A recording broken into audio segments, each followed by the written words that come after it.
The road to independence wasn't easy for Somare. By Chris Gibson, Kaumi, Monday the 15th of September 2025. Just 15 days before Chief Minister Michael Somare forged 1,000 tribes into an unwavering nation and led to find its place among the family of nations, Bougainville had already declared itself independent and called herself Republic of the North Solomons on the 1st of September 1975. Later rejoined Papua New Guinea in 1976 after a negotiated decentralization agreement. But it wasn't only that for Sana, the greatest peacemaker, negotiator and founding Prime Minister, whom we later affectionately honor him as Grand Chief Sir Michael Thomas Somare. Somare encountered numerous challenges on his way to independence, but he lived true to the name of Sana in weaving together a tapestry of conflicting interests, views and debates into one colorful nation, as one people and one country.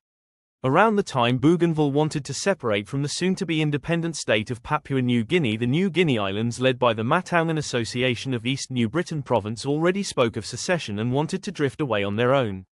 It wasn't easy for Somare to broker a settlement, especially with the much-educated and affluent Tolais who led Matangan Association like Oscar Tamil, John Caputin et al., and the region was well off in development and economy than the rest of PNG. To the Tolais, Sana told him though he was Sepik but was born on Maptapit and grew up in Rabaul Enb, and thus he is one of them, a full-blown Tolai man.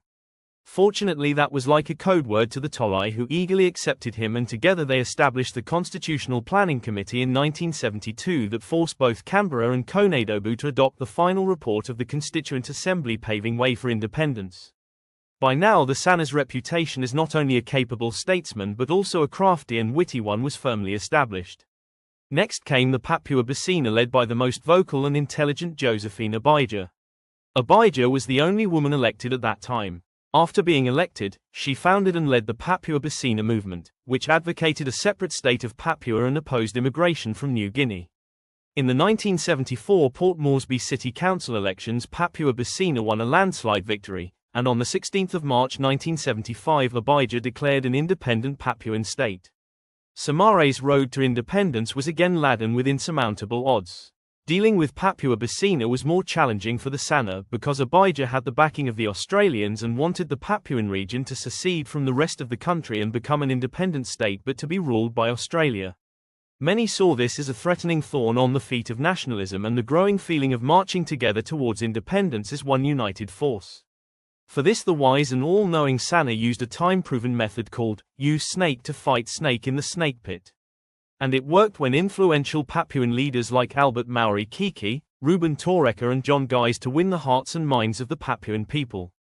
And finally the strong opposition to independence from the highlands of Papua New Guinea. Member for Wabag and opposition leader Sam Abal, who also led United Party, amassed a strength of like-minded leaders from the region and other less developed parts of country, and together with mostly naturalized politicians had the numbers to block any chance for the motion of independence in Parliament. Abal strongly argued that independence was coming too early for a young country where rural people still lived much as their ancestors had done.